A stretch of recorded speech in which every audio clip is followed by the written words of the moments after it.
right, hi. Welcome to the Future of Fitness podcast. I'm Nick Corneal, the founder of Trainer Plus. On this podcast, we focus on the intersection between the fitness industry, technology, and healthcare. The aim is to take an objective approach to the business of fitness using science, math, and research to have a very real conversation about the state of the industry and how it's evolving. Today we have with us Matt Taub. Matt has worked in the fitness industry for 25 years in a range of capacities. He's worked as a trainer and group instructor, a personal training director, owned his own studio, has been a regional manager for a major boutique, an educator, writer, and now consultant and speaker. Today we're going to talk about what Matt has seen in the industry as it has changed and through these roles and where the industry is heading. So Matt, thanks a lot for joining us today. No problem, Nick. Thanks for having me.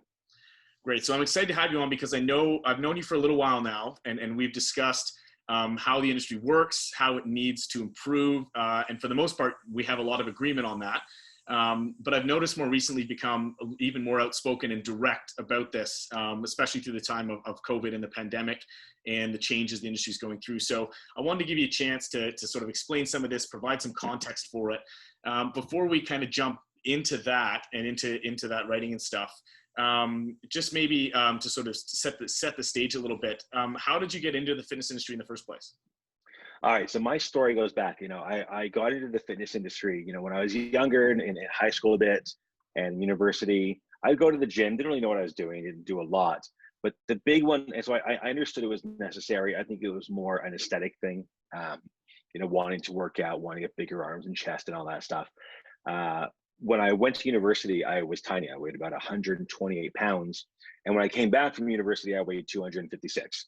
Got a job doing public relations and hated what I did, quit my job and got a job selling gym memberships. One trainer, after a few months, looked at me and said, Matt, I got to help you, man. You're like an obese guy at 250 plus, and I got to help you get healthy. He did that. I went back to school after that because I was like, I want to do what you do. I want to help people change their lives. And that's what got me into the actual career world. I didn't plan on being a personal trainer for a couple of months till I found out what I wanted to do. I wanted to get into the, what I call now a change agent career. I wanted to help people change their lives like I had. I smoked like a chimney. I drank like a fish. Coffee was like running through my blood more than water is in my system. And I had to change everything and really got through that and said, I want to help other people. And that's how I got into the industry initially, by somebody else reaching out to me and offering their hand and saying, I want to help you. And I think you've kind of touched on two really relevant points there to see in the fitness industry. One is the starting point. I think a lot of people, they start working one of those jobs, whether it be a corporate job, something in that realm, and realize over some time that, they're not necessarily happy in that. They don't feel like their work is having an impact, whatever. I've heard this story so many times with our customers in terms of like, I was working at insert job here, but I really like fitness, or I had this life change that went through fitness. So I decided to go and do this. And then they get into it to be, an agent of change. And a lot of times kind of realize quickly that it's not as easy to do because of some of the mechanics of the industry as well. And why such a high churn rate in the industry is that like people get into it to be caregivers and then they get kind of turned into salespeople. And that like where that meshes, and this is what a lot of our conversation is going to be about today, where that meshes and how that incongruency kind of exists ends up churning people out of it. So, I mean, on that note, like you've worked, big box gyms, boutiques, you've owned your own studio, you've kind of the whole range of it. What do you see some of the common challenges are in each of these, in sort of across these roles? What do you think some of the common challenges are both working in the industry and for the industry as a whole? Yeah, I think the biggest challenge, especially going from the perspective of, I was a manager, as a general manager, I was a floor consultant, I did sales, and then owned my own place, my wife, and then went on from there and saw all the different avenues, even as an educator and a master trainer for a big company, trying to get our courses and our classes to be taught inside of studios and big box gyms was a challenge. The bottom line is everybody wants to be the best. Everybody wants to, their business to be the top business. And, the challenge that I'm seeing, and even when we had our own studio, the challenge is making sure the lights stay on. That's your first challenge. There's not a huge This is one of the arguments that we've always had in the industry. And one of the negatives is, I didn't get into fitness to make a lot of money.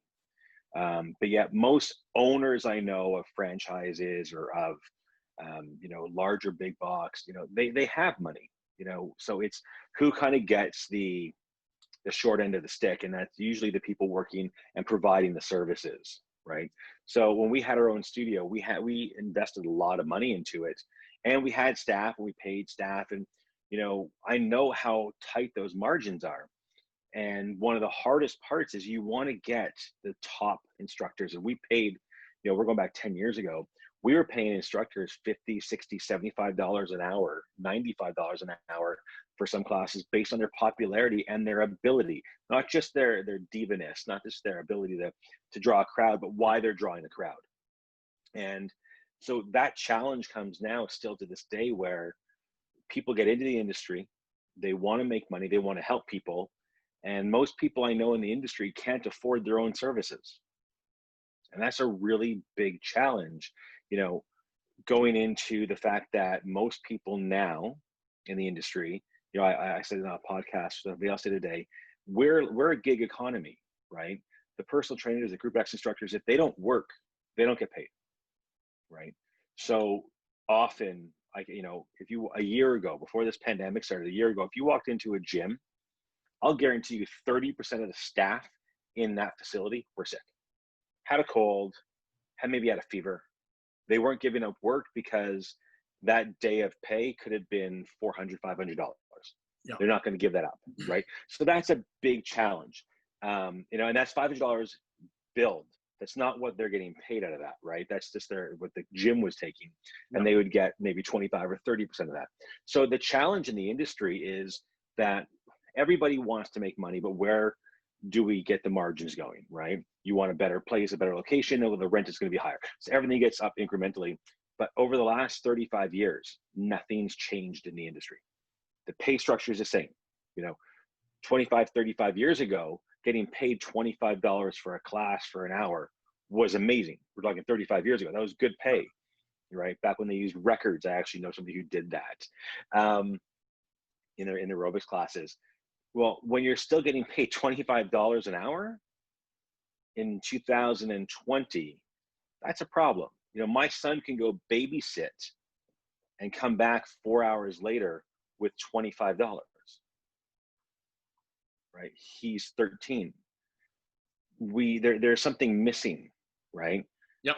In that. So it's changing it and changing the dialogue, which is what I've been trying to do over the last couple of months. Yeah. I mean, you've touched on a lot of stuff that I've written about and presented about, and especially coming from the economics background. Like, I come from an economics background myself, and then came into the industry and went, holy, whoa, like this doesn't make sense to me. It doesn't make sense in the short and long term in terms of efficiency and sustainability when you look at those two measures.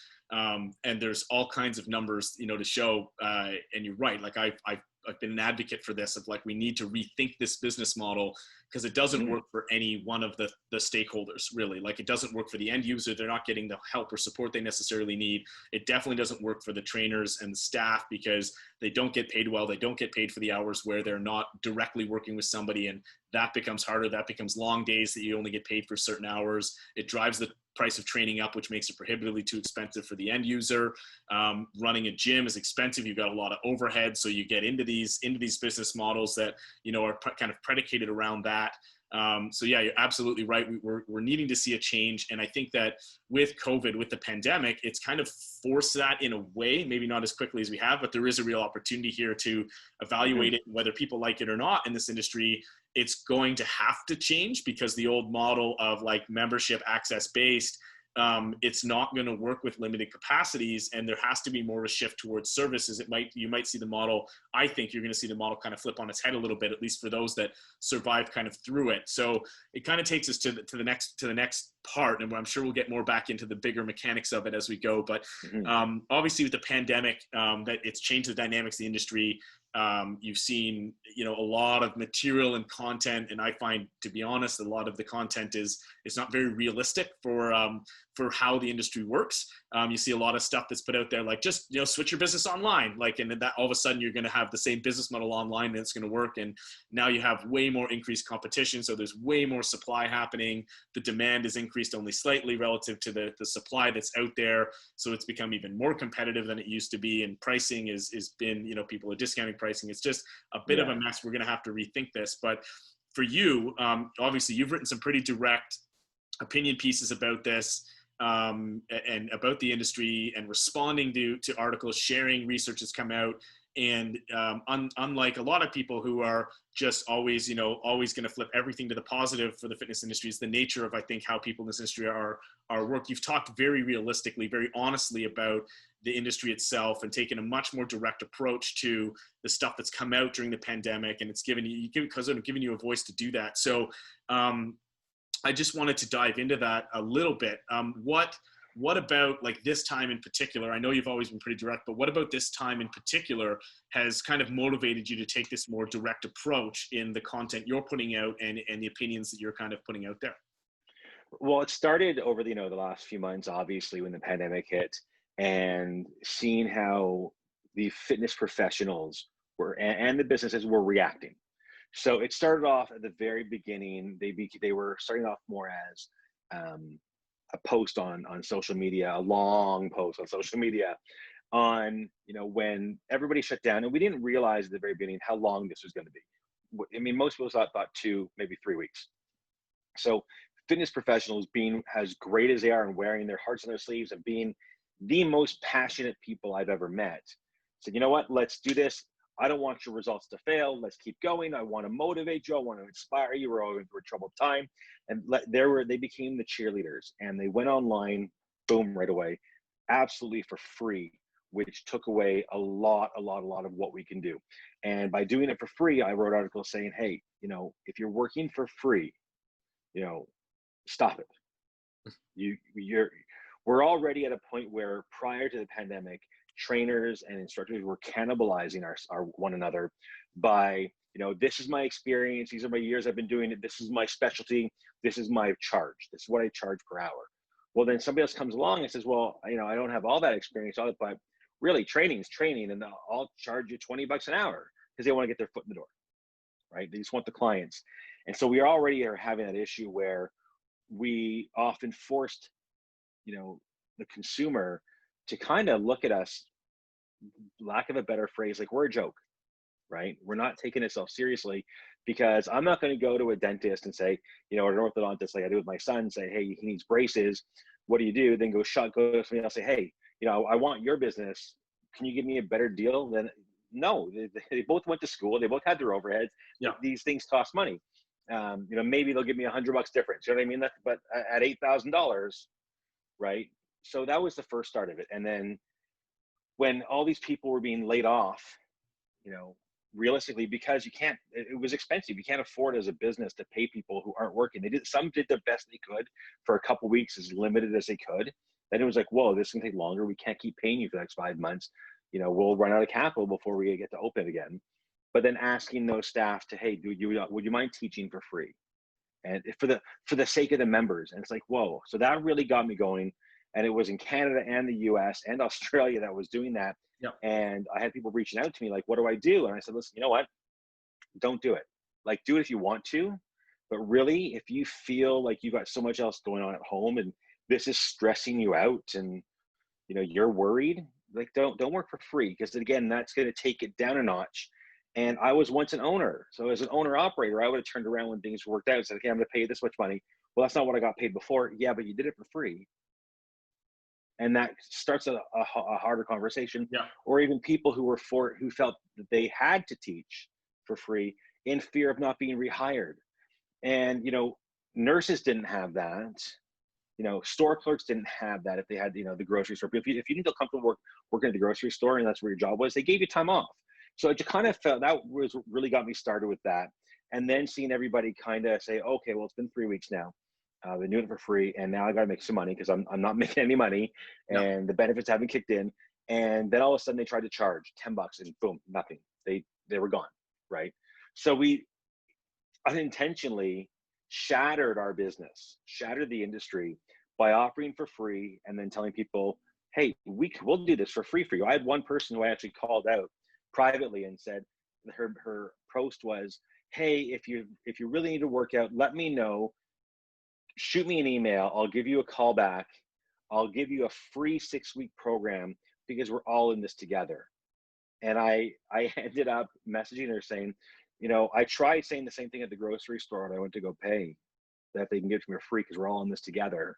And they said, no, you got to pay, right? So it's like we, again, dumbed it down. So that got me really looking at the industry as a whole and say, this is our chance to really turn things around and really take a close look at ourselves as an industry, both owners and operators and fitness professionals.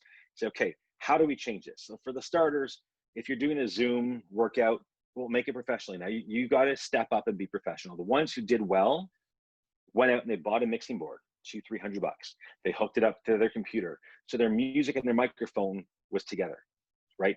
Those are the ones who now are doing well, 90, 100 people a class at $13 an hour.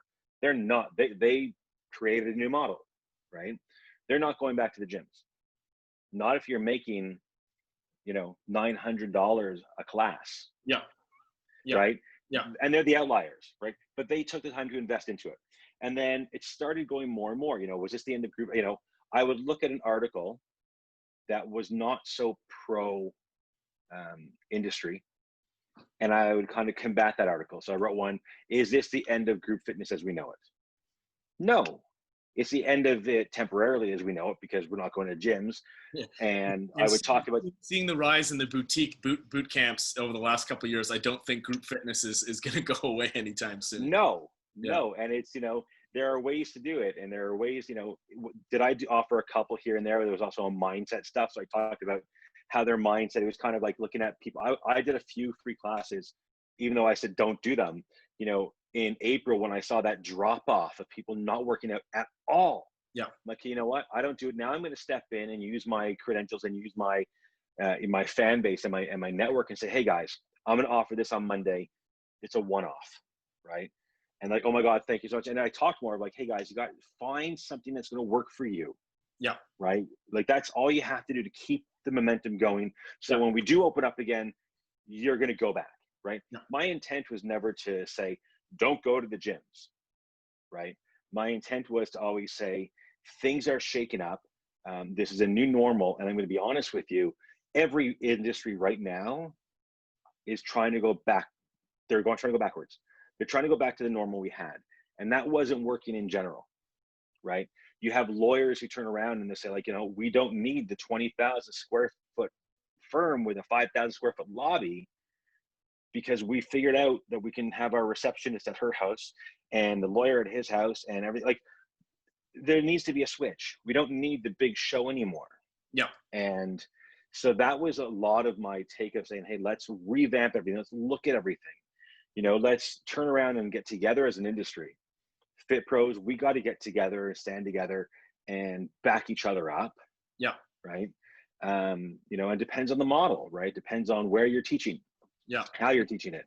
So there's a lot of areas that I was really looking at, how can we shake this up and kind of get a new norm. So there's a lot of, I want to pick apart dive into a few points that you made there. I mean, one is, the reality is that the dynamics are so different in each country, in each place, depending on the economics. I mean, in Canada, with the SUR benefit, the government giving money, mm-hmm. and having all those trainers laid off, it made more sense to stay on to get the government money than to come back and make not as much or a little bit, and it goes. The amount of conversations I've had with trainers to say exactly what you said, like, don't devalue your service. Don't devalue yourself. Don't devalue what you're doing. You've got to value your time and charge for it appropriately. Don't discount, and that's a common theme that I've had to go back through.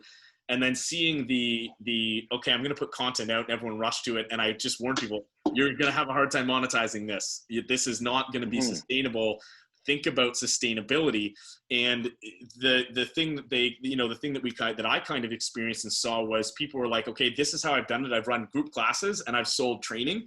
So now I'm just going to take those two things and put them online. And that's doing the same thing, but now kind of online. And Yeah. it's like, I've used the analogy of Netflix and Blockbuster before, right? Like Blockbuster was reticent to finally mail DVDs.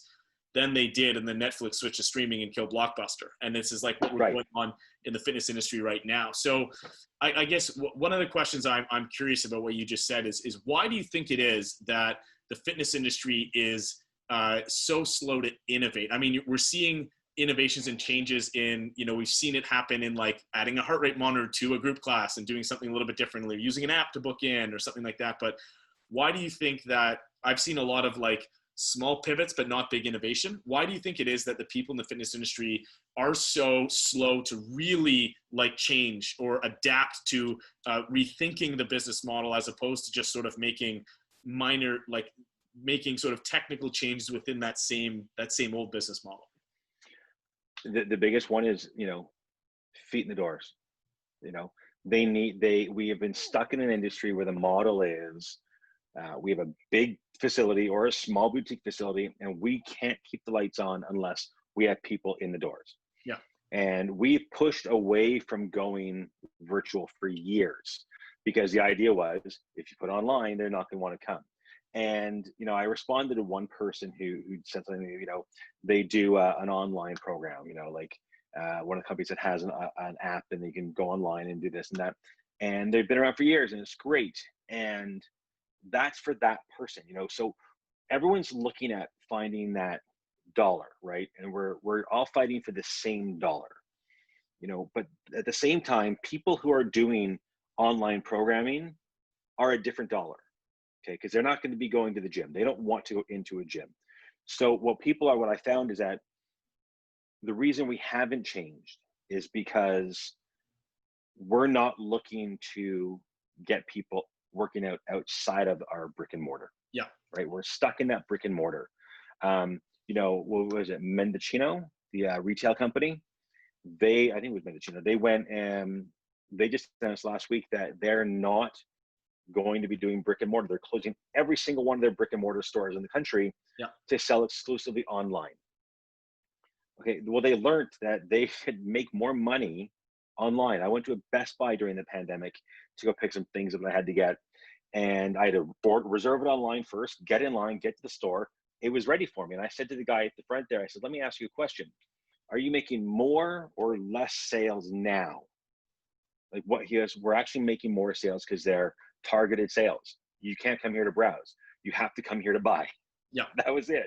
Right. And we need to, that's what the brick and mortar is in gyms in the industry, is that we need to sell, keep our attrition rate as low as possible. And, that's done by your staff, right? Your staff are going to be the ones who keep people there.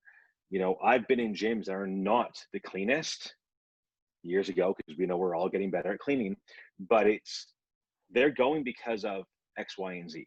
That's why they're joining the gym half the time for that instructor. So that changes. We'll come back to it later on about how we pay instructors and trainers, but that's what's driving people in. So they're scared to let them go online and do virtual. They don't want to lose their clientele. And, Japan showed this, that when they closed down and they went online temporarily, when they reopened the gyms, they brought in their virtual instructors again, and they actually got busier because all the people watching online now wanted to go do a class in person. So that's where the brick and mortar has to branch out and say, okay, we got to go virtual. So that's where group fitness changes. We have to go virtual. Is it the exact same fun? No, but at the same time, perfect timing, Peloton did amazing during this because they were offering something that nobody else was. They're doing it before the pandemic. Yep. And, getting a shout out. I had a friend of mine who posted online, "Oh my God, I got a shout out on my birthday today in my Peloton ride with so-and-so." And I'm like, wow, that's awesome. I didn't want to, burst their bubble and say, it's a recorded class. The algorithm wished you happy birthday. But how does that differ than in class? So Peloton took their what we got in class and figured how to get that same community sense and that culture outside of the brick and mortar. So we kind of have to pull it together, and the brick and mortar has to get their head wrapped around that it's not just boots in the door. It's getting that community and going online and charging a membership for it. Yeah. Even getting out of this pandemic, if you're able to offer classes online for people who are still nervous to go to the gym, that's still a membership, right? They're Yeah. able to keep now you can get your revenue, which you need to be open, and then at the same time say, hey, we're here for you. We're here to make you safe and comfortable. And when you're ready to come back, you'll come back. But in the interim, we want you working out. So here's our programming online. And that's really why I think people have been fearful. They don't want to go online and allow people to not go into the gym. Well, yeah. They're stuck on the fact that you need to be on a treadmill to make money. Yeah, it goes, I mean, again, like, if people want to go back to earlier podcasts I did at the start of the pandemic, talking about this new business model, we go through all this stuff, and you go through either the numbers of it or the reality of it. You're right. There's a reticence to do that. They feel like they're devaluing, anytime they're giving away some programming, they're devaluing selling training sessions. And I've always kind of tried to make them think about it the other way, which is you want the free stuff you do is all lead generation for selling service. And we need to think more about it being a service-based business and not an access-based business. And that not everyone's going to be able to, like, no one disagrees when you say, hey, would you be better working with a trainer 6 days a week? Everyone agrees that they would be. Of course. So it's more of like, how do we, and this is the whole premise behind Trainer Plus, like, how do we scale that value of a trainer and create a more range of services where people can engage at where they think they need to be today, and then reevaluate on an ongoing basis if it's working or not for them, and adjust service up and down as that is. And the premise being, and the philosophy that I have put on a lot of content out about is look, if you meet people where they are and start with something, that's going to prove your value, and you can reach a broader audience that way. And if you look at the numbers of it, I mean, you've hinted at a few of them. What's changed in the fitness industry over the last 10 years? Well, we've seen a 100% increase in facilities. The number of facilities has doubled in the last 10 years. Mm-hmm. The revenue has gone up 50%.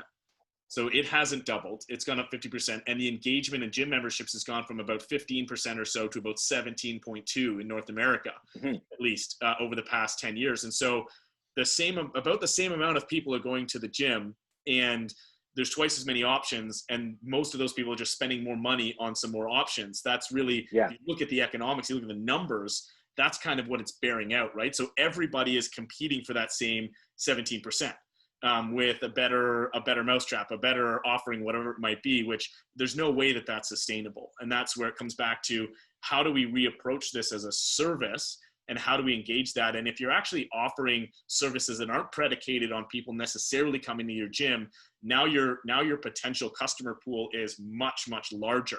And that's where it's like a little bit of short-term pain to adapt to that. And maybe you end up losing some members and churning a few people, but you're able to offer more. And maybe you cannibalize a few training clients who are like, actually, I realize now that I just need a program. I don't need the trainer 2-3 times a week. But there's always going to be those people who are like, I don't work out unless I'm with you, my trainer, or I get way more value when I'm with my trainer in my group class. Those people aren't going to go away. If anything, we see the value of that build when people think, oh, all I need is a program and some oversight. And then they go, oh, I didn't work as hard and I didn't know what I was doing, and I forgot to keep my in. And, because it's really this mentality shift of like, what we sell isn't that content, that information. What we sell is support. What people need is the support itself. It's not just like the exercise, the workouts, because anybody can go on Instagram, on YouTube, on bodybuilding.com and get a workout, or get exercises. That's not hard to find, way more so than ever these days. But it's really the support that they have. And it's like the analogy I always use is the restaurant industry. Like, a recipe isn't like protected IP, but people come back to that restaurant because of the way the chef prepares it, the way they adapt the menu over time, the way it changes, right? And that's really for the fitness industry, is the support. It's how you use those tools for that individual, because every individual needs an individual plan that adapts to them over time. And that's the real thing that we sell, is how that adapts, how we provide that support to people as it goes. So it's interesting. You kind of hit on that. That's, goes along with a lot of what I've been talking about as we go. So let's get into the one that kind of started more conversation with you and I. You wrote an article, I think it was last week or 2 weeks ago, that got a lot of pushback from the fitness industry. And for the most part, Yeah. The industry, a lot of people who read the article actually were very supportive of the industry once they realized what the content of it really was and what the aim of it really was. But the idea, I think the title was, the fitness business is not essential, was what the first title was. I think you adapted it a little bit to soften it or to make it a little bit more positive in terms of what you were saying. But you put that piece out, you got a lot of pushback. And I was really interested when we talked offline about actually what motivated you to do that, like what you were seeing that prompted that actual response. And it's different than I think what people in the industry might have thought was the motivation. Yeah. And that's it. So why don't we start there? Like, what was it that you saw, or what posts were you seeing from people that actually made you want to sit down and just write that piece? All right. So the biggest one was, the title, start with that. The fitness industry is not essential. What's that? That was my next question. How did you choose the title? But let's start there. So, originally, so I started, the fitness industry is not essential was basically, as one person put it, more than one, it was a very clickbaity title. Listen, no one's going to read an article saying, I think fitness needs to be better and help more people. No one's reading that. So I did put a very controversial title out there because the argument is fitness is essential. And so with that being said, then I would see the same people saying fitness is essential. This is how I got the entire article going. What sparked it going was seeing personal trainers saying fitness is essential and then mocking somebody who they saw at the grocery store who's obese with a cart full of crappy food and a mask on. And they'd say, fitness is essential. The way you're buying your food and what you're doing is not, but at least you have a mask on to be healthy. And I'm like, you know what? You're shaming people. And as fitness professionals, we're not going to be taken seriously. And you've heard me say this already in the podcast. We're not doing things to be taken seriously. And so if we keep on doing things like this, and somebody can turn around and say, well, Matt, you titled an article saying fitness is not essential and you're a fitness professional, how can we take you seriously? And I get that. And the purpose of the article was to write a title that will get people incensed, honestly, and click on it and go, what are you talking about? I had one person who wrote me a comment on one of my social feeds, you're a fraud, you don't know what you're talking about, laced into me. And when I went to respond to it on the page and hit enter, the comment was no longer available. So I sent them a private message saying, hey, what's happened? I was really looking to discuss this in an open forum. He said, well, actually, I got mad at the title and read the first line and then laid into you. And then my wife said, maybe you should read the whole article. And I read it and you're right. And I was wrong. And I'm so sorry. We need to change the conversation to make fitness essential. So the purpose of it was looking at people who are fitness professionals saying, basically, I saw one person post a meme of a very, very overweight woman hoarding all this junk food with a mask on and says, at least I'm healthy. Well, that to me as a fitness professional who got into it at 256 pounds, right? That would have turned me off. So you're telling me as a fitness professional that I'm not your client. You're going to make fun of me. And, you're not essential because I'm scared to go to the gym and I know I need help. There's not a single person, honest to God, who is overweight who doesn't know they don't need help. They know they need help. They know where they're at. It's hard. Yeah. And we need to try to change that topic. So the purpose of the article was to say, hey, we're not essential because let's be realistic. And we've talked about the numbers already. 17.5% of people in North America have a gym membership. Okay. If we were to poll all those people, how many of them actually go 3 times a week or more? Yeah. About 8 or 9%. I think the numbers I heard from a doctor recently from the latest research is 17, that's gym members. And obviously there's people that do it on their own, is about 15% of the population does the prescribed amount of healthy activity. So that means 85% of the population is not active enough, week over week. Right. And that's active enough, right? Again, they're going by the standards of what's active. 20-minute walk 3 times a week, right? We know there's more and there's a big difference. And before I wrote the article, I was putting out questions on Facebook and Yep. LinkedIn I saw those. saying, hey, what are your thoughts on this? And I actually polled, and it was saying, I'm asking fitness professionals and just everybody else on here, what's important to you? And somebody actually who I really respect wrote on my page saying, Matt, there's a big difference between being fit and being healthy. And went into this long, I'm like, oh my God.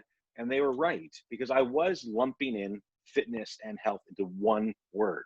Yeah. Being fit, when you watch, and I would joke about this with a lot of people years ago, watch bodybuilders, they're fit. Let's see how fast they can do a 100-yard dash, right? Or if they can Let's touch see the what, ball. right, and I'm not knocking it. This is a discipline. It's amazing. Yeah. But are we all healthy, right? I look at fitness, the fitness professionals in general. Was I healthy when I have a family and I'm going to bed by the time I get my oldest one, settled at 16 years of age, and it's 11:30 at night, and I'm waking up at 4:30 in the morning, and I'm teaching my classes, trying to get my clients in, and running around the city to do my other jobs, and grabbing food on the go because I don't have time to prep it. That's a do as I say, not as I do. I wasn't healthy. Yeah. I was gaining weight left, right, and center. I wasn't sleeping. I wasn't working out. I wasn't the picture of health and fitness because I wasn't able to do it. So that what spurred the article was getting, upset with trainers, and then looking at all these businesses who are fighting again to get open. We need to get open, and I get it. And I said in the article, fitness is an essential business to the owner. It's their business. Of course, it's their baby. Of course, it's essential to them. But when you're trying to get people in who are nervous and scared, right, and you open your doors, not everyone's going to go in. So we had to change. The purpose of the article was to change the topic of the conversation, where we're not essential, but we are essential, right? We're essential. We are your first line. And we know this. Being healthy is your first line of defense against so many illnesses, right? We know that people who are healthy and exercising and eating right and sleeping well and getting their proper nutrients have a better chance of fighting off not just this virus, but all virus, right? So we know that, years ago, I was adopted. So my wife would say, find your birth parents, you'll know your medical history. And I'm like, what are they going to tell me? The doctor's going to say, eat healthy, sleep right, get exercise. Nothing else I can do after that if it's genetic. Yeah. Right? And do the best you can. So the conversation had to change, where we needed to get people talking. And that was the purpose of writing that. I wanted people to talk. We know we're preaching to the choir for those 17%, 18%, 15% who go and get exercise 3 times a week or more. We know they're coming, right? We know that if we opened up, right, if we closed for a week of the pandemic, we know that 20% of our members would have come back no problem, no worries, and probably another 20 to 30 on top of that, right? That's just the nature of the beast. But how do we get that 85% of people who are going and they're shopping because they're uneducated, so they're buying pre-made foods or boxed foods? We all know it's cheaper. You can go to McDonald's or other fast food joints and pick up dinner for your family of 5 for $60. Well, you can also get a really good, healthy couple of days food for $60, if you buy it properly. Yeah. So we have to educate people and get people healthy. So the purpose of that topic and that title and the whole article was mad at trainers for shaming people and making them feel bad about their lifestyle choices. Because I know a lot of trainers who have awful lifestyle choices. Yeah. And then as an industry, get us to talk and say, we need the 85% in. Those are the people we need to help. Those are the ones who people, trainers in the last couple months have been saying, they're going to be the ones who are going to get this virus, and they're going to be the ones who are going to be dragging the hospital systems through and costing us taxpayers money. Okay, so help them. Don't help them. Help them get healthy. And that was the purpose of that. And honestly, the first line of the article was, don't jump on me. First 4 lines, don't jump on me. Because I did it on purpose. I knew I was going to be jumped on. It was done on purpose, but it was to get a conversation going, right? Yeah. We've had 5 months as an industry to work on getting people back in the gym. And not just our members. People should feel comfortable, feel safe when they're there. and we need to get that conversation going as to what we are going to do to make them comfortable and safe and healthy. And at the same time, get those other people saying, hey, you were scared, you bought a Peloton, you started working out on YouTube. Well, let's help you inside the gym and get you in front of instructors who can give you form and technique, even if it's once a week. And you're also going to do your YouTube videos. Right? There's got to be a balance. Yeah. Right. And that was the purpose of the article. Yeah. Well, I mean, there's a lot of stuff to dive into there. I mean, it starts with, and this is a bigger issue with social media, right? Which is, social media is everyone projecting the best versions of themselves. And so when you talk about the fitness industry projecting it, and I've seen this in friends and other people close to me who follow this, a lot of the people that are followed on Instagram and everything, they're followed because of how great they look. That's the type of person that gets a lot of following. And whether it's genetics, whether it's enhanced in unnatural ways, or whether they're super disciplined and everything else, which is what a lot of them are as well, it's not necessarily a realistic picture for that 85%. It's what the 15% aspire to and everyone's competing for, but it's not that. And that's a bit of the nature of it. And that goes to the topic that you kind of hit on, which is, the fitness industry there's a lot of focus on aesthetic, and there's definitely its time and its place for that. And I've definitely come to respect like bodybuilding and that side of things a lot more. The more of the real high-end people in that world that I've gotten to know, and just how much science actually goes into it for them, and how much discipline really goes into it.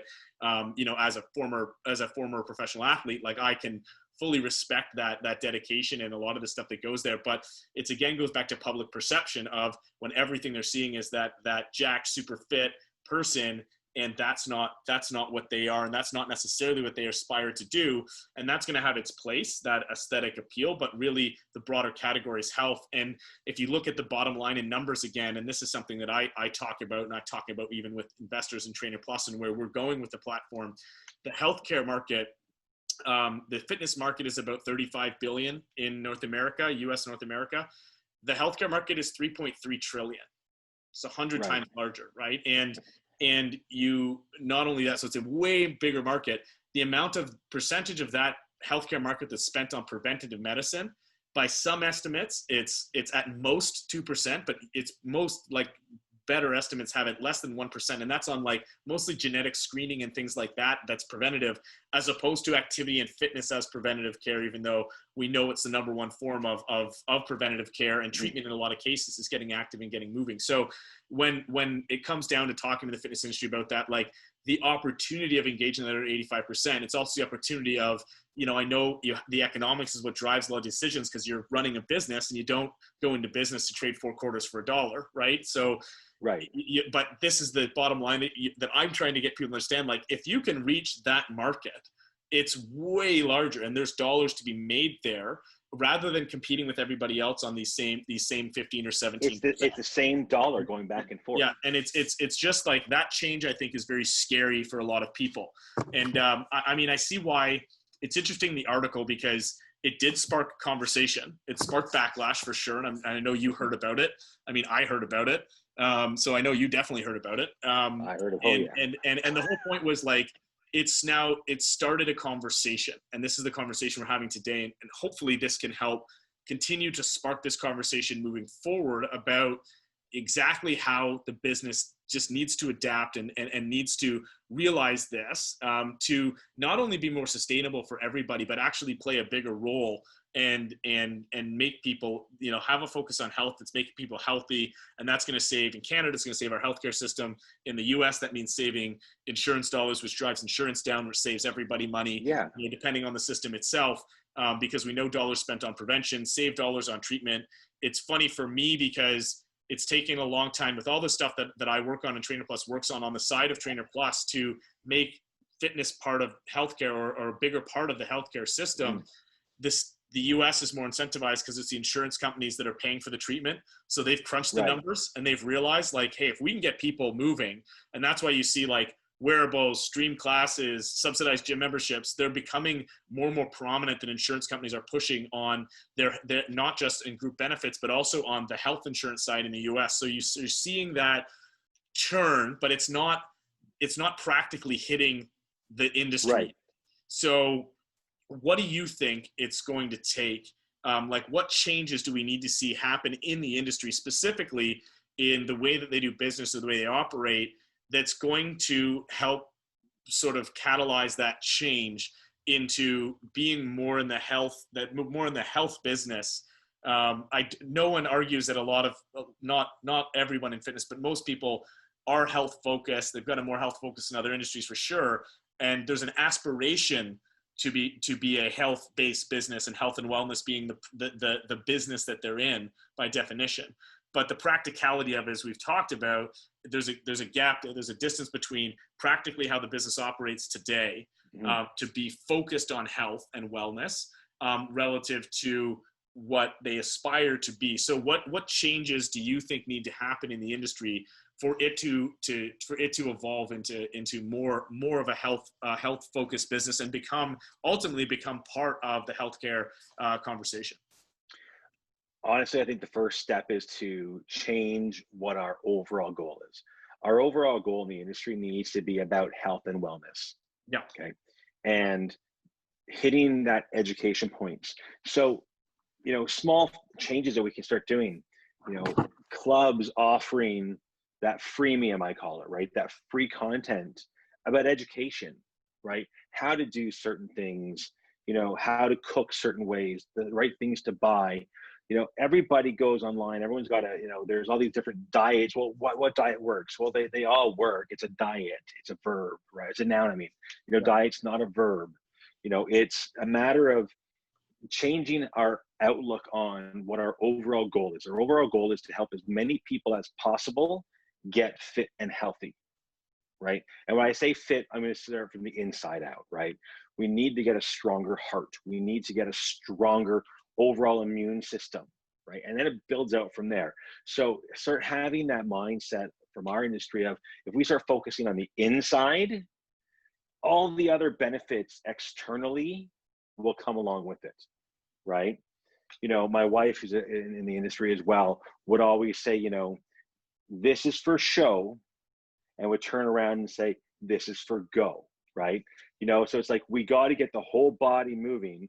Externally is all for show. But we got to make sure that internally the go is going, and getting that message out and make it not so fearful. Anybody who walks into a gym knows that they're going to be hit up for a membership.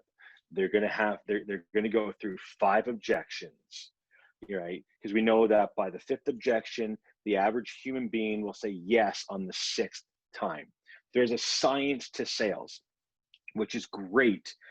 But if a potential member loves it and loves the atmosphere and loves the instructors and the trainers and feels that they are actually in it for them, then they're going to join. You're not going to get 6 or 5 objections if you walk into a gym and go, wow, that class was amazing. The instructor asked me all these questions. I felt like they were there for me. They're going to join, right? So it's got to be about the member, not about the club's numbers. Yeah. And again, we have to think about, I get it. It's a business. I had a business. Trust me. I know what it's like to say, I need 9 people to join this week to make rent. It sucks. But if you change that mentality and work on it, it's going to be a challenge. Most businesses work off credit anyway. It'll be a challenge to get there. But if you start making the membership feeling that they are the number one because you want to help them, right? That's where the first step needs to come from. And then making the external message about joining that community who is there for you, right? That's the other message we have to get, right? My wife and I had a gym. It had a name, but if you ask people what they were doing today, I'm going to go work out with Matt and Felicia. No one knew the name of our business, right? We worked based on culture. We were there for our members. And that's what you want to do. You want to help them, right? And you have to remember, my wife's favorite line that I ever heard her use was somebody saying, how am I going to lose weight? And she turned around and she goes, you're going to have to stop opening your mouth and putting food in there, right? Let's work on that. As harsh as that was, yeah. It was like, let's work on it. And she did. And this member got their life in gear. So if we put our effort into wanting to help that member, so even sales, we have so many people who, like we started the conversation, want to get out there and become trainers, leave their career job, and they get in the industry and they realize it's hard and they got to sell and they got to do this. Okay, if they got to sell, have them start off as licensed, certified personal trainers, have them with no experience start off, they have the knowledge, have them sell, have them becoming your sales agents. That's their step in the right direction. There's their foot in the door. They can do a couple hours of floor consulting, but they're going to be salespeople and say, the reason you need to join, is because of X, Y, Z. You said you want to lose weight. You say you don't feel healthy. You don't sleep well. You don't want to go on a CPAP machine. Okay, well, this is what actually educate them. And, that gives the member, the potential member, more thought of, wow, they really are in it. They want to help me, not just get my credit card number. And that's got to be the difference. If you go into most gyms, the idea is, well, you're going to have to, if you can come in 10 minutes early for this paperwork, you'll do the hour-long class, but then we need you for half an hour afterwards. And the argument is, well, we're providing them an hour free of our time, so we expect a half an hour back. Well, no, there's no expectations. The expectation is they want to try you out. That's, they heard about you, they want to try you out. Their expectation of the members should be that the members expect us to give our top game and be there for them. Yep. And want them to join the gym, period. Everything else is gravy. Yeah. I mean, I've talked a lot about changing the focus to outcomes, as opposed to getting that sale up front, right? And it's tough because you've also got to balance the economics with it realistically. And yeah, 100%. It's not as easy because a lot of people, when they think of results, they're looking for that quick result, and most of it's like get on the scale, and that's the way that they measure results. And you're not going to get those right away, especially if you're taking the right approach to get people, build a foundation, get that adaptation happening, and then building capacity, and then worrying about getting to a burn or weight loss or fat loss after that. They're not going to see it. And so you've got to learn how to have different measures of progress and outcomes. And obviously that's a focus we have in providing more data about strength increases or things like that can measure. And I think that's hard because people have been just doing it a certain way for so long, right? In terms of how they've sold, how they've assessed, and then how they've tried to renew. So it's good. We want to focus on the individual and on the outcomes, but you've also got to balance the economics. So from a very practical sense, when you're talking about that sales model and how to sell both membership and training/support, how do we line those two in your opinion? Like I said, I've put a lot of my opinion on this out there, but in your opinion, how do we line those two up so that for the gym, how does that gym or the personal trainer who's a lot of our viewers on the pod, how do they, what is it they need to do practically from first of all how they frame and how they sell to how they package and how that works, or what their mentality has to be so that the economics actually bear the fruit that they want to have relative to the approach? So I had one guy I worked with. He was an amazing trainer. When you look at your trainer team that you put together, membership starts off, membership is your burn rate. That's your lights on, open the doors. And then, most businesses, the actual income and the profit comes from, your side business, your personal training, your juice bar, all that stuff. So if you have your trainers who are specialized, I think that's a big one, and a team that works together. So I put one team together years ago who, she was great. She was an older adult and she trained in older adult exercise. That was her forte. We had another guy who was a guy who went on stage. He was a bodybuilder. He hit another dynamic. Another guy, tall, lanky, who would do his fitness assessments based on your gait, right? He never let his clients train in running shoes, and everybody had their own ability, and getting, for starters, the trainers to trust one another that, hey, I remember watching the email transactions going back and forth going, hey, so-and-so, I got a person here who wants to train with me. They've got diabetes. I know that your son has diabetes. I'll train them, but I'm more comfortable, I think, if they train with you. So I'm going to hand them off to you. And then she gets an email back, this guy gets an email back from her saying, thank you so much. By the way, I've got a person who wants to add a little more muscle. I'm not great at that, so I'm going to send them to you. So now all of a sudden you have people not competing with one another. So you have your trainers who are not fighting after the same bone. right? They feel like they're part of a team and no one's going to steal anybody. And then when it comes to the knowledge portion of it, getting those trainers to, again, give education to the members, right? They'll be able to make the money and make the sales, again, by educating. So when they first start off, we know this, you join the gym, you get, a big box, you get a free assessment, then you sit down in a room and, based on your goals and this and this and this and this and this, I recommend 3 times a week for the next 6 weeks. And the person's head is spinning. Yeah. Right. And it should be more of, okay, this is what we got, based on what you're looking to do, I'm going to recommend you work out 3 times a week, right? Will you get more results in a quicker time working with me? 100%. This is what the cost breaks down as. And take it from there is, let's see what you can do. So maybe just financially, you can afford once a week. So we're gonna do a package of XYZ, and I'm gonna do once a week with you. I'll give you that package. I'll give you the other prescription, do the other workouts on your own. They're gonna realize that they're gonna get a much different workout with a trainer than on their own, like we already said. So that's a way to kind of cross over that to make sure they're getting the best of everything. But everybody in the gym has to talk, right? Personal training is not taking away from Group X. Group X is not taking away from personal trainers. They're all working together. And I think we need to start off with the teams working together on the inside, right? I've always said this, every personal trainer I know should be certified to teach something in group exercise, because group exercise to me is large format personal training, right? So if they're teaching and educating at the end of a class, that's going to change lead gen for training. Like when I used to run the gym downtown, all of our group classes were run by our trainers. And I would say 75% of their training clients came out of somebody who went to their class and then was like, I like this trainer.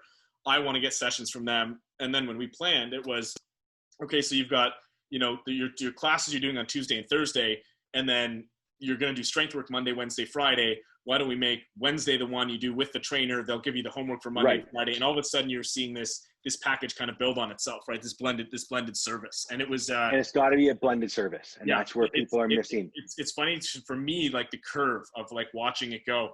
When I ran the gyms downtown and was the director of operations, the attitude was, we're going to give people options and sell to their need. And the whole thing was, instead of aggressively closing, we aggressively follow up with people, because what we found was you gave them a goal that was relative to what they defined and their timeline. Like if it was, I want to lose this, we put it into, well, it's actually a fat loss goal. If we do 1 pound a week, it's going to be this many weeks, which means this is a 9-month goal. Let's talk about this. And package A was always like a couple times a week. If that's a no, then we'd go back to like, can we do something that scales, like twice a week for the first month, once a week for the next month, then scaling into some sort of programming. And option C was always some sort of like programming mixed with classes, and then, but we're going to reevaluate this every 30 days. So I kind of learned that approach there. And we found we had a much higher engagement. Like most gyms are 4 or 5% of members have personal training. We had 35 to 40% of our members having personal training. So we had a much higher engagement with it. And then moving into Trainer Plus, that's where we design like, hey, if we automate this follow-up and we help the trainer change the conversation to, you're going to have this conversation every 30 days because we're going to remind them and remind you when it's time to have it. It definitely changed how they could build and value that service. And then we ran an experiment where we sold programming as a service, and we noticed that 60% of our customers who were buying programming in one session, by month 2 and month 3, they were actually adding more sessions to it because they'd seen the value. And so through the process of going from the practical side to that experiment we ran with the tech and then running the tech, it really validated that most people, they don't actually are ready to purchase training until the 2nd or 3rd or 4th interaction. And you've got to be able to give and build value at each interaction as you go. And it's got to be done step by step. So my phone was dying. I had to move everywhere here. You have to kind of get that mindset going. And it's, when you chase the dollar, you're going to be chasing the dollar. Yeah. And people work hard for their money. They have to see the cost and benefit of what they're getting out of it. And building the team, right? I can't stress that enough. Getting them doing group exercise, right? Then getting them on the training room floor and getting them going for a massage, right? Everything in the gym, let's talk about big box for starters. Everything there works together. Yeah. Right?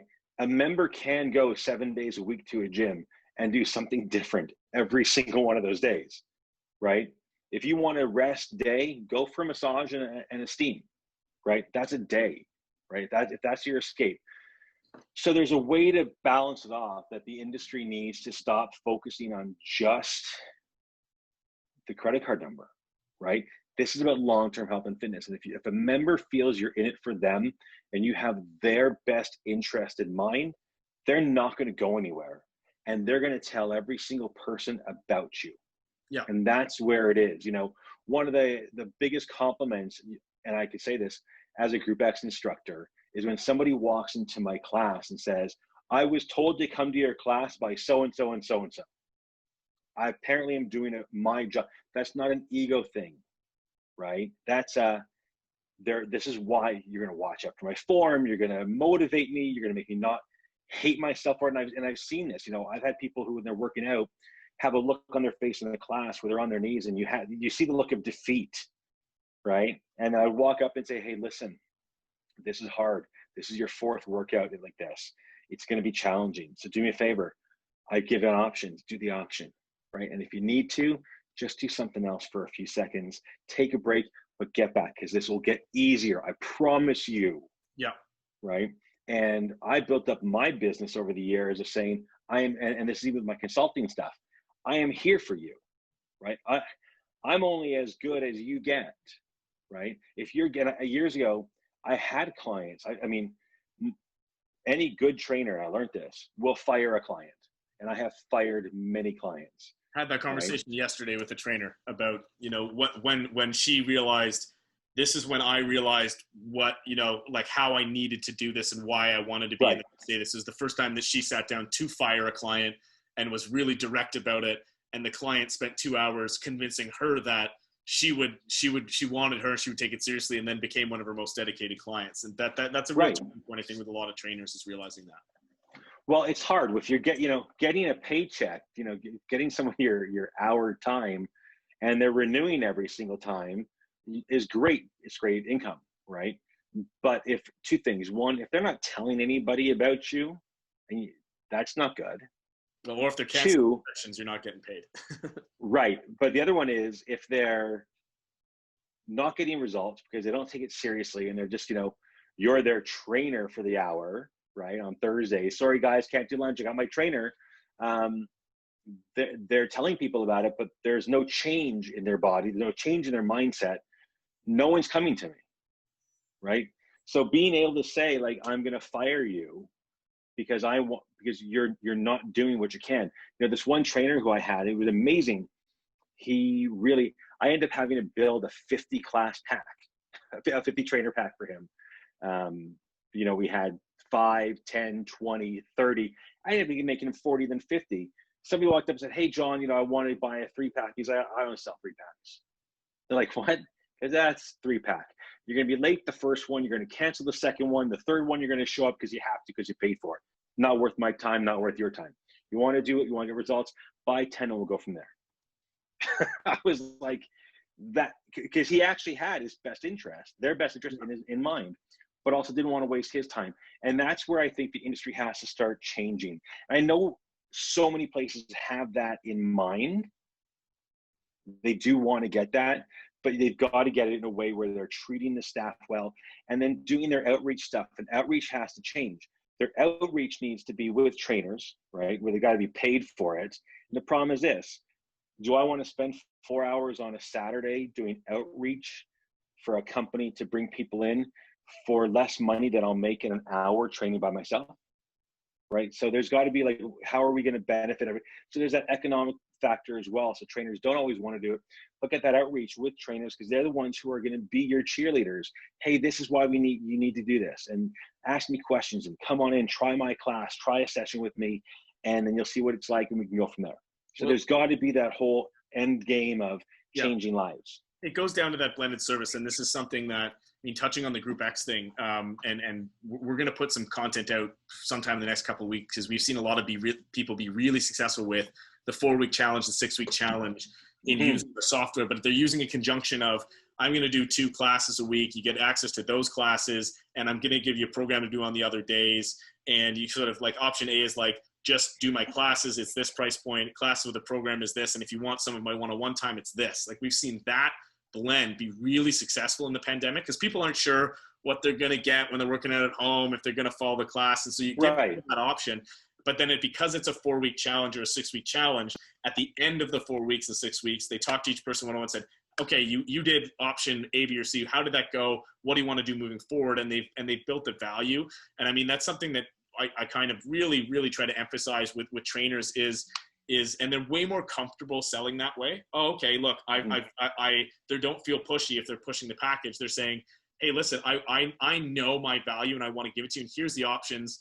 Choose one of these and let's go, and make a commitment to me, and I'll get it. Like that, the trainer who's good enough to say, I'm not going to sell you 3 sessions. I totally agree. That's a great approach of like wanting to see people through the long goal, but having these options to at least get people engaged and see value. And it's really just a lead gen tool, whether it's a low cost or a free option for a consult or a class or something like that. It's lead gen for the bigger service of what you have. And people need to really like understand that mentality, as they go, and that it will take care of itself as you go. With that guy as an example, he would give somebody, like, come train with me now for 1 hour for free. Yeah. I'd rather do it for free right now than sell you 3 that you're not going to enjoy. Yeah. Because it's a stress in your life, right? Do it, see what it's like. Then we'll talk fun, money and finances after that, and your schedule. But that's that's how we have to become essential, right? We've got to change the topic of conversation, that it's about, your size, right? Getting bigger, getting this, getting that. It's about enjoying the movements. It's about getting those 85% of people in the gym, exercising. And it can start off with like, hey, like, look at all the apps out there. One of the best apps that I found has been Couch to 5K. Yeah, absolutely. You can't get simpler than that.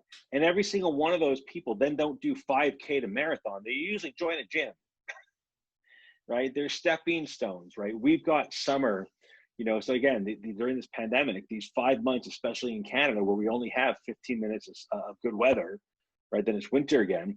This is that time that every single studio and every single gym should have been like giving out that content of, yes, some of them are doing in studio, like, live workouts at home, but giving that content of how else they can change, what else they can be doing during this time.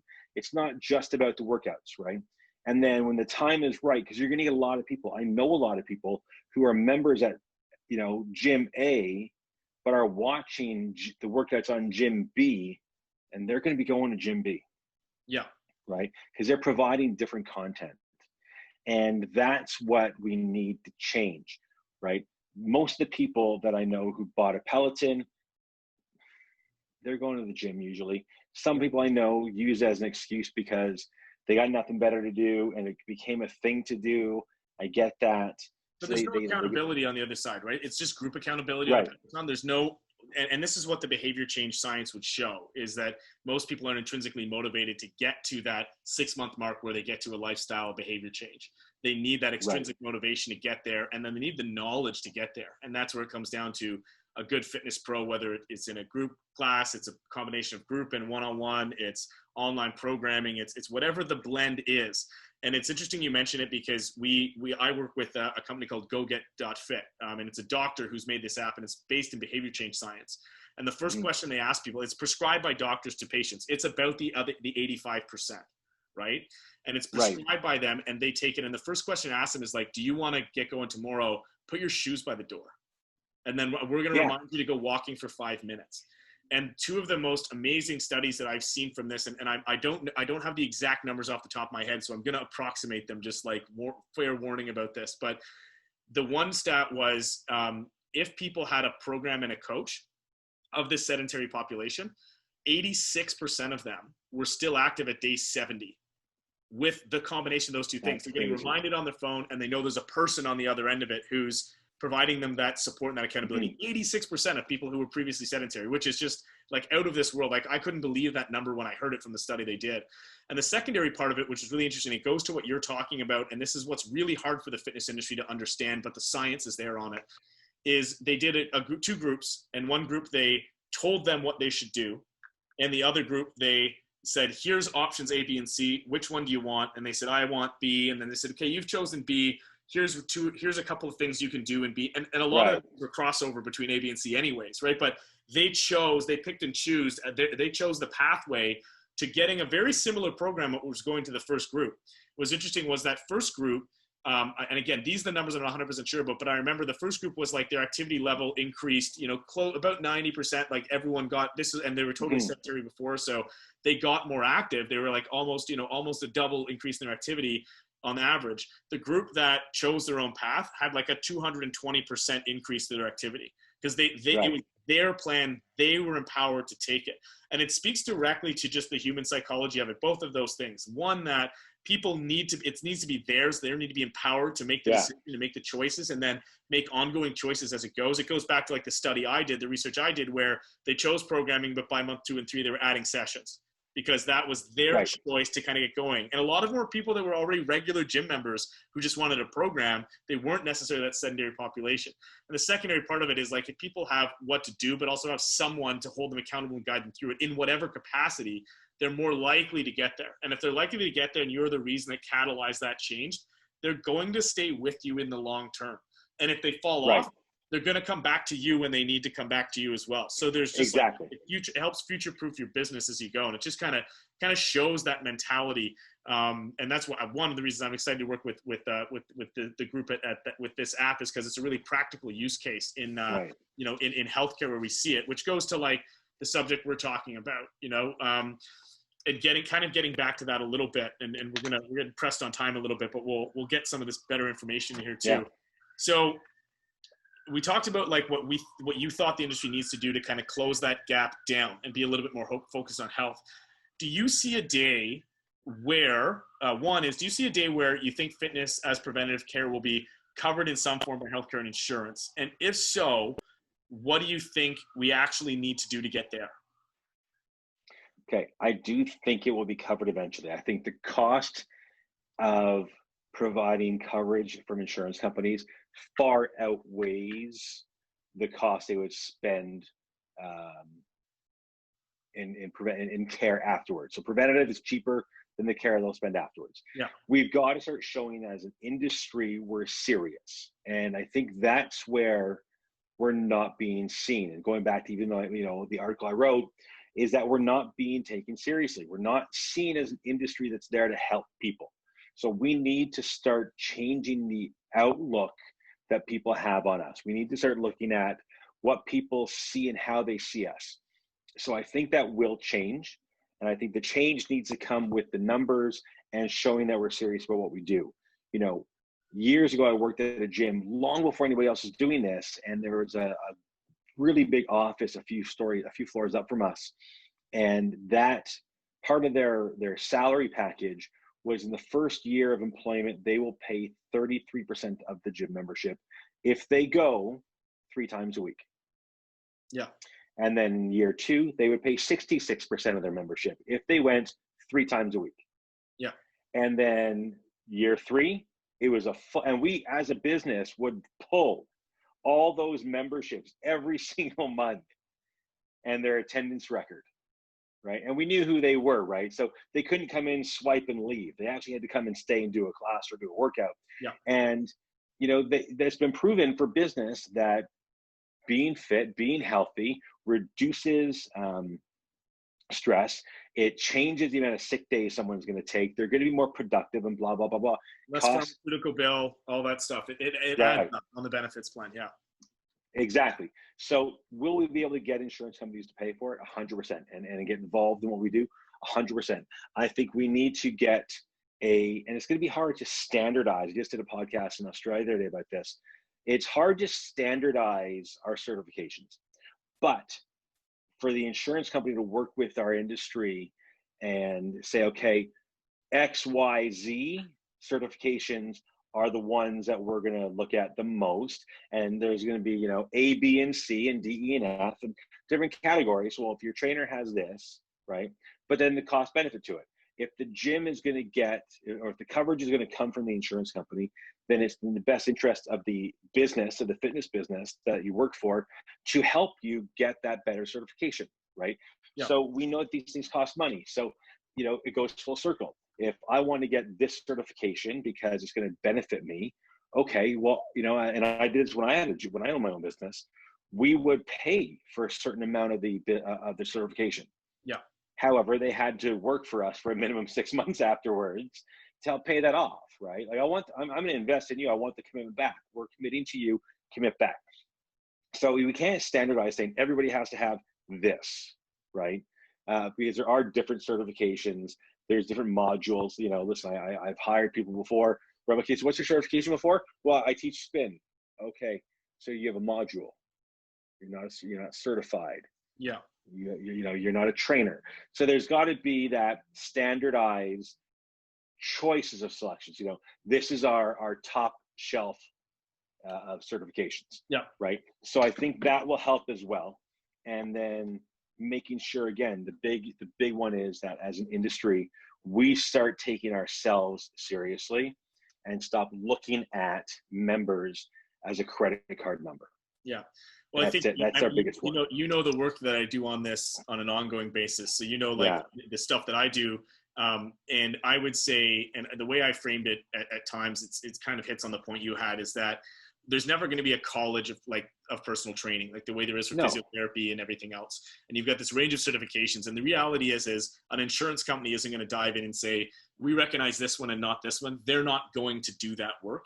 And right. This is why we've evolved and continue to evolve down the path we're going down with Trainer Plus, which is to say, hey, we can promise a trainer is certified, it has one of these certifications, and they're insured, and they take this approach and they offer this. And I think that's one part of the practical path. The other point is when you hit on, it's funny you said that the data on the corporate wellness study, because I think that's a big part of it, right? Like what data, because insurance and healthcare at the end of the day, they're evidence-based, they're data-driven. We don't collect, with the exception of people that use tools like Trainer Plus and some that use spreadsheets and stuff, there's very little data connected in it. And there's very, very few measures of efficacy of a trainer. And that's what that world talks in efficacy. Our world doesn't, and that's where there's that incongruency to close down. So I think that there's stuff that I work on, there's stuff that we work on even together within the bigger, broader, the FIC and some of the bigger, broader industry things that are kind of pushing it. But I still see there needs to be a more practical path to that, and the industry is too fragmented to kind of do it together. It's why we're trying to take some of the lead on it and support certain initiatives that are kind of trying to do it as well. But I do think that's a big part of it is there's got to be that trust factor from insurance to whoever they're referring to, that they know that person on the other end has the right education certification to be qualified to deal with that. And there's not enough kinesiologists to do it. And I've met kinesiologists who aren't great trainers and amazing trainers who aren't kinesiologists. So that can't be the demarcation. So there's something that's evolving. We're going to announce something in the next couple of weeks that is very much on this track. That from what we've learned in the whole thing and closing it down. Just a couple of sort of wrap up questions here. Obviously, we've been going through COVID. You and I have been on these calls in Ontario, on Canada. We've seen the industry in Canada, kind of come together in a certain way to work in the pandemic. What for you, having worked in this industry for 25 years and seen it and worked at different people who've always have competed with each other and stuff, what's been the most surprising thing that you've seen in these couple of months? And I mean that, and maybe we'll take both a strength and weakness. Like what is the most surprising thing on the positive side, and what's the most surprising thing, the biggest challenge you see, given what you've seen in these last couple of months and how the industry has adapted to COVID? I think the most positive is seeing everybody come together. We've got, on these calls and these coalition calls, we've got big box working with, small mom and pop who have, 10 bikes in a room. Like it's amazing that we have gone from that fragmented world where everyone's out for that same dollar, and where, everyone's jumping on, and we know this, a crisis brings people together. We know this. Seeing everybody jump on board to help get this on track and get us open. We knew that fitness was going to be closed forever, but trying to come up with what our best practice is as an industry to get that member feeling safe, which I think has been amazing, an amazing positive to see all these backgrounds come together for the one main cause. The flip side of that, I don't know if that's going to be sustainable long term once we reopen. Yeah. And that's what I take on the other side of it. Being on the calls, they're two heads of the same coin. You know, once we're open, we're now going to be back to fighting for that dollar and missing the message. And again, going back to that whole, how can we take this industry seriously? Are they really essential when all they're trying to do? You know, I remember years ago, a radio, you know, slogan, you know, I don't want to be flabby anymore. I don't want to be a fat guy. Well, okay, thanks for shaming everybody who needs to go to the gym, Yeah. right?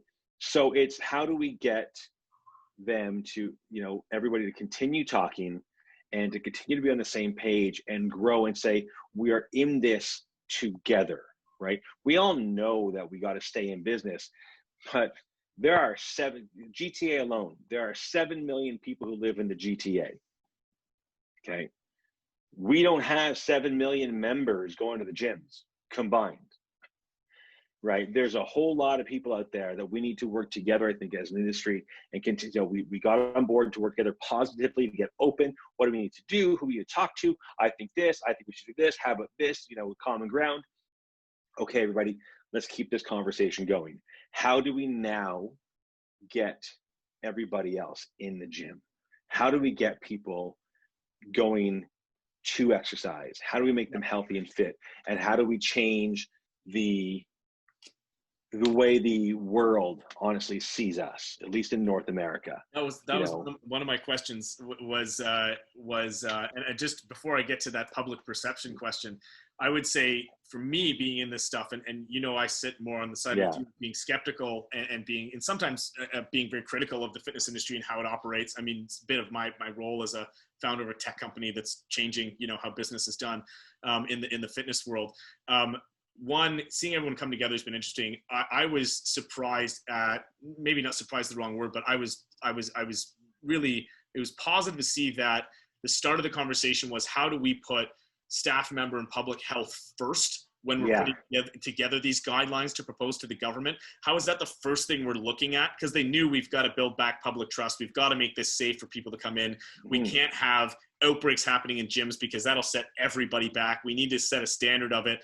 And then obviously once that was the first focus, then the secondary focus was, okay, can we make money this way? Can our businesses survive under these conditions? And so it was like, that was first. And then the economic survival came to push back to find a balance in between. And I was impressed that that's where the conversation started. And a lot of it's even a lot of the bigger box gyms have been the ones that have been even more conservative with the guidelines that they've come out with compared to some of the independent clubs who might not be part of those coalitions and some of the stuff we've seen happen already, opening early, not being physically distant enough, stuff like that.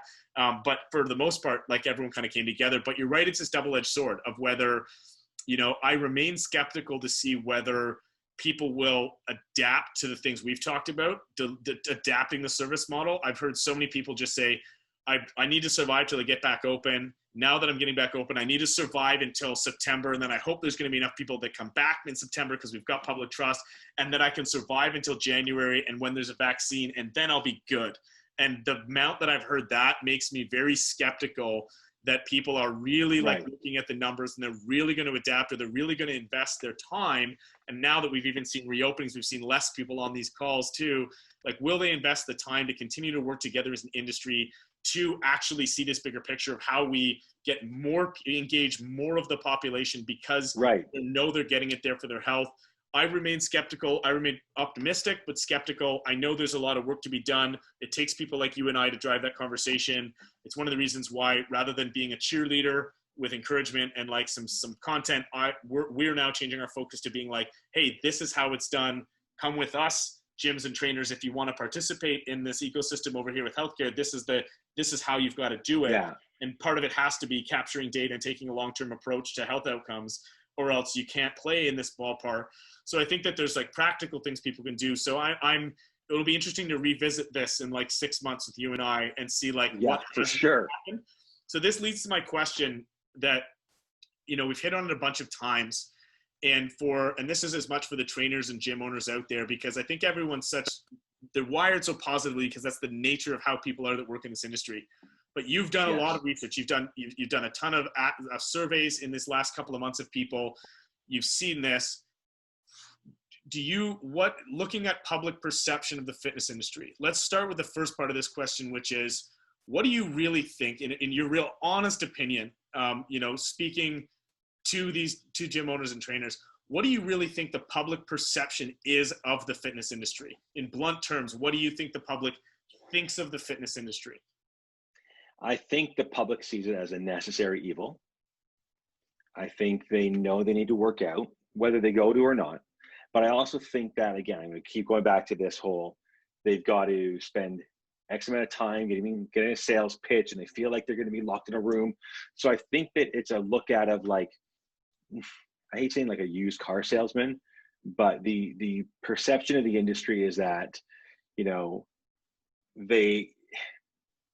they almost feel like they're being scammed. Like, I hate saying that. They know they need to work out. Some love it, and that's our 20% that love it. But I think the overall opinion of it is that we need work, and we need to change their perception that we're not out there just to sell a membership. And I think that's the perception that we are. Like I said, I know as industry, we're essential. We really are. But we're essential to 100% of the population, not to the 17%. So I think that we've got to really change how they see us, and that we're not out there just to turn a membership. They're not a commission. Yeah, I think that's a good way of putting it. I've used some of those terms myself at times, in being really blunt with especially gym owners. And obviously, once you've developed a system that works, you can develop into a chain or a big chain. It's because you've developed a system that works for a certain percentage of the population. So it's like a cruise ship. It's hard to steer that necessarily as it goes. But I think you're bang on there. The public perception, when I've said stuff like that, like, that the public, they don't trust. There's not a necessarily trust there that you've got their best interest in mind, that you're not just trying to sell them something, and they see it as you're trying to sell them this model of perfection that might not be attainable. So I think I think the industry does need to face that reality. I do think people kind of know it, but they want to be optimistic about, if they keep the message that is, but there does need to be that fundamental change in sort of how it's delivered and how it's messaged. I think to really get that public perception, I guess, changing as it goes, or adapting as it goes, in the future, as we kind of move forward, or as the industry moves forward, in how it evolves and how it kind of deals with this stuff. Well, people, listen, like I said, I'm not knocking our industry. I've been there for 25 years. I love the industry, and I want to see it improve and get better. And I want to see people doing everything they can. I don't know anybody who opened a gym saying, hey, this is going to be so easy, and I'm going to make millions. Yeah. Most trainers who open up a gym do it because they're passionate about helping and changing people. And then the economic side of it comes in, which kind of sucks, right? And realize, oh my God, I make this much money to do this. Oh my God, this is hard. And then I think they kind of lose their way, where I just need to sell this, right? I just need to sell the membership, and then I'll take it from there and I'll fix it. And then along the way, they lose a little more of themselves, kind of thing of like, okay, just sell memberships. And then I know that when things get normal and I'm income steady, then I can go back to my real passion. But it doesn't get there, because you're always going to have people who are leaving. When we had our own studio, we had a member turn to us and, you know what? And she was that couch to 5K. She just did it with us in classes. And when she canceled her membership, she's like, listen, you guys are amazing. I'm still going to tell everybody about you. But we were a small boutique. She's like, I've outgrown you. I need to go somewhere bigger with more stuff. That was a great compliment. Yeah. I've outgrown you. You're a small boutique and I've outgrown you. But because she goes, I spent 25 years refusing and scared to go to a gym, right? And that's what we need to get people back onto, that mindset, and help them, again, like we've said over and over again, get more of that service based going forward. Listen, we want to provide you with the goals you want to achieve, and we're going to help you afford that as best you can. And right. It reminds me of I started my career at a big, or the biggest chain here in Canada. Same here. And I was very, I mean, I left in a very, very turned off in a lot of ways, but I stopped the owner of that chain, a year ago, and said, listen, I really hated working for you. And it got his attention, but I said, but, let me explain, like, now that I work with more gyms and I sell software, now I totally understand why the business model is the way it is and how it's evolved. I totally get this now. Yeah. And it's interesting because, and I said, but I think that there's a way, and I pointed a few things, there's a way we can do this better. And he instantly went back to, but people need our help, and they need it for 6 months to get to behavior change. And the best way of doing that is working with a trainer. And I was like, I don't disagree at all about that. And that was the premise of starting to, like, how training was sold. And so it was interesting just to kind of come full circle on this. And it leads me to sort of my last two questions, which is taking where, and this is hopefully a more positive way of framing this, which is what about the fitness industry is essential? Because you said it's not essential, and I think you meant we're not taking away that's making it essential to the general public's mind. So what about the industry itself is essential to the public? The whole industry is essential. It's getting people moving, right? There are so many areas of the gym, right? You've got the social aspect. We are social human beings. We know that after this pandemic. So getting the social aspect in there, getting movement in there. Any movement is good movement, right? If you're in the back row of a class, barely moving, is that more than you were doing on the couch? Then this is essential for you. It one by bit will get there. So the industry is essential to make change, and it's got to make sure that we're constantly thinking that we're making change, right? Like we said, I think before the call, the podcast today was, I compared it in the article to not just being essential in terms of, the gym's not essential, and people comparing us to the liquor store and dispensaries, and they're essential to a different part of the public that needs this. They need that. They can't find another way to do it, but they found another way to do fitness. So we need to make sure that our members see us as essential, and it is 100% essential to changing their life. We do give benefit. We just have to switch that conversation from being aesthetically beneficial to internally beneficial. It's a good way of putting it. And so that leads to my last question. I don't know if I've told you about this offline or not, but we're putting together an initiative here in Canada to see 1% of the healthcare budget, at least 1% of the healthcare budget, spent towards every Canadian having a proper fitness plan advised by a qualified professional. Is that 1% initiative something that I can get your support on? 100%. 100%. Didn't think there was much of a pushback there. Okay, man. So I'll give you a chance now for fitness, for trainers, gym owners who are watching this. What do they need to know about what you're doing now? How can they get a hold of you? Little chance, I guess, to kind of plug your own business and let people know. Yeah, for sure. What you're doing. So I consult now with gym owners and operators, and even just their teams on building the community and the culture. Again, going with getting membership to trust you. I've done presentations. I'm actually going to be doing a free Zoom online, which I'll throw on my YouTube page, which was basically, it was called All About the Members. And it's all about the members and the fact that people coming into the gym, for so many people going to a gym, no matter what it is, which gym it is, it's usually their last hope, right? This is my last chance of hope before I give up totally. So it's getting them to really buy into what you're offering, right? And if you've got the right people there offering the right tools to them and really believing, so I do a lot of culture shift work with owners and operators and their teams, and work on leadership, right? I'm a big believer in leadership, that the leaders are usually the people who stand at their front desk and the people on the fitness consultant floor. They're your leaders because they're the ones who hear everything, know everything, and are the ones who are questioned all the time, right? So I work with them and I work with those teams to help build a more solid base to get people, because people nowadays are buying relationships. They're not just buying the treadmill membership. You know, when a member walks in, they have a problem with their membership, they usually go to the gym manager, but now they're usually going, you know, I want to talk to Sophie because Sophie was the one who sold my membership and I trust Sophie, right? And that's how that a lot of the stuff that I work with on teams and owners and operators to kind of change how their business is set up.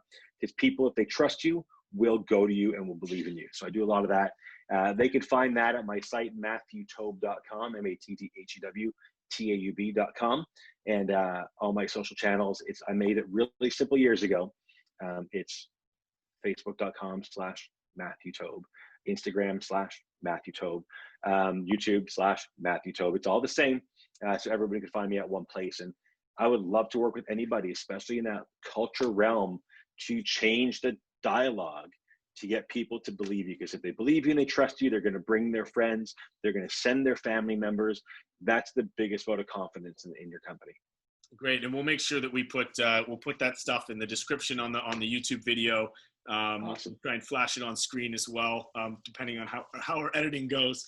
But just want to thank you again, Matt, for jumping on thanks, here. Nick. Really appreciate it. For us and for our audience, just look out for more podcasts and videos from me and Trainer Plus. If you subscribe to our YouTube channel, all our video content is there, both these podcasts and other content that we put out about how to improve your business. And you will be able to subscribe probably by this point that this gets out to the Future of Fitness podcast on Apple and Spotify, or wherever you get your podcasts. So check the description for links to our social channels, and please share this with other fitness professionals you know, for them who are looking for some good practical content and a conversation around kind of what's happening. If you're a trainer, gym owner, obviously check out Matt's site if you need some help, and you can check out our tools at trainerpl.us. Thanks everybody, and happy training. Awesome. Thanks, Nick.